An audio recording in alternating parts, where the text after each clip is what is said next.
What's up, y'all? Welcome to the show. How are you doing? My name is Georgiana and I have missed you. I hope you have missed me. I am so sorry. But let me remind you what we do on this show before I go any further. This is where we talk about life lessons learned from Nollywood movies, K dramas, and black films.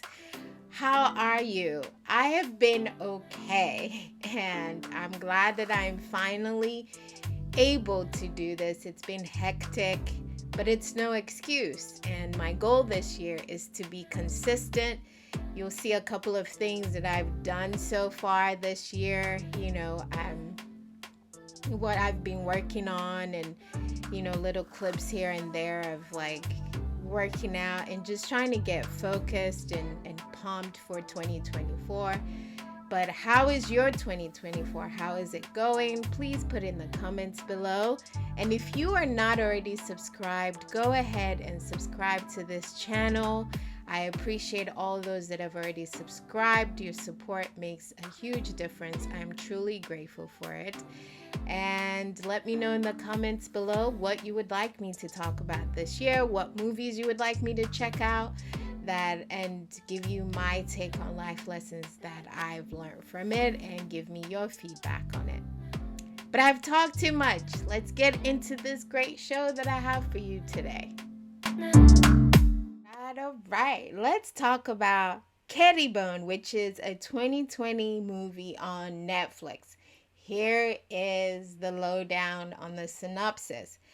An exotically beautiful Soto girl, Kedibone Manuela, chooses to live her youth on the fast lane. Veiled from her loyal childhood boyfriend's eyes, she bounces between being a good girl in the township and the it girl on the high end of Johannesburg's streets. A dark threat looms over the day when the news of Kedibone's escapades reaches the young man. So yes, let's get into this. I did really enjoy Kedibone. It was it was a disappointing ending, but I did enjoy it, and it's very much realistic on coming from a village to a city and facing challenges when you don't have family members. Like her aunt was really cruel, and I felt her pain a lot. But what we're talking about today is sleeping your way to the top.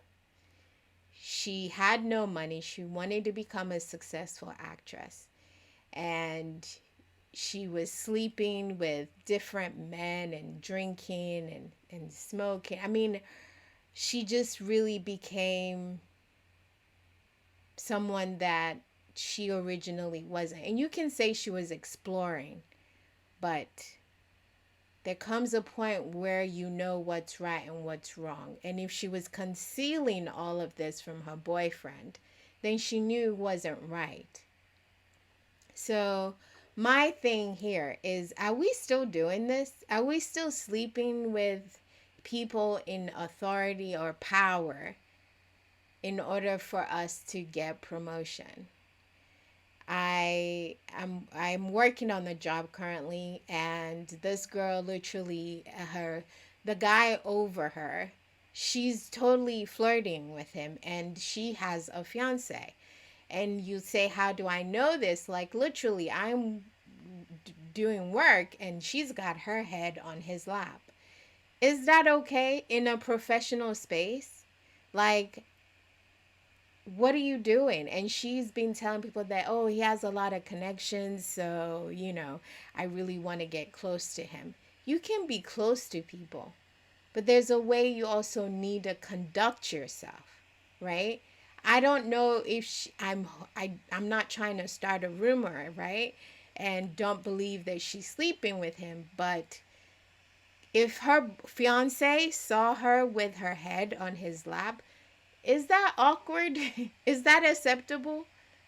I wouldn't think it was acceptable. Okay. And the guy also has a girlfriend. So there needs to be a boundary there.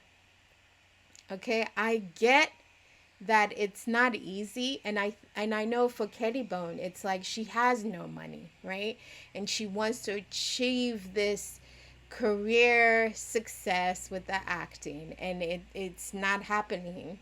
And she believes this is the way it could happen, right? But it's not who she is. And if she's hiding it again from her boyfriend, she knows it's wrong, right? And I get it. Like I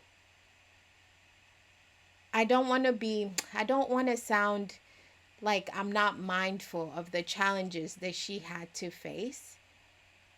But when she gets that success, what is it going to feel like? Knowing that she got there because she opened her leg for some man. How is she going to feel about that? Like, how do you live with that? Because I always think, and I have always said this, that I'm pretty big on you remember how people make you feel.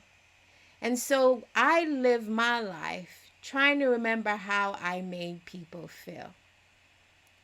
And I assess how others make me feel as well. So if I was to sleep with someone for promotion, I wouldn't be able to look at myself because I already know why I did that, especially if I'm not attracted to the person. It's different if you are attracted to the person and you want to be with that person. But if I'm not, then I know why I did it. I did it because they had some connection I needed. Because I don't even know if it's spoken like, yeah, I'm going to sleep with you so you can get me this connection. Like, I don't even know if it's said. Maybe sometimes it's said. But to me, after this whole Me Too movement, why would we need to conduct ourselves in this manner? And when you sleep with someone for connection or for promotion, whatever reason you're doing it, it lessens your work.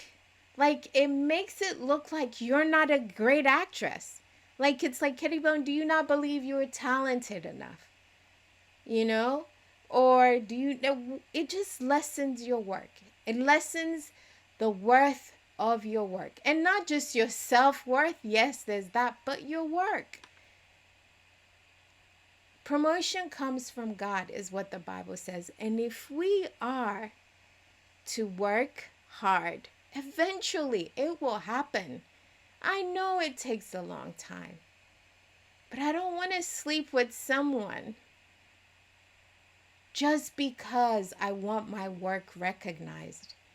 If my work is good, eventually the world will catch up because I believe there's room for everybody. And Kedibone was a good actress. She would eventually have gotten there. She didn't need to do all this stuff she did in the movie. So know your self-worth. Know and believe that your work will speak for you at the gates, will speak for you eventually, because again, there is room for all of us. There is no need for you to sleep with anybody. Okay? And thirdly, you want to not sleep with someone for promotion because of how it will make you feel when you finally get that success. And then it'll also make you question, did I deserve this success?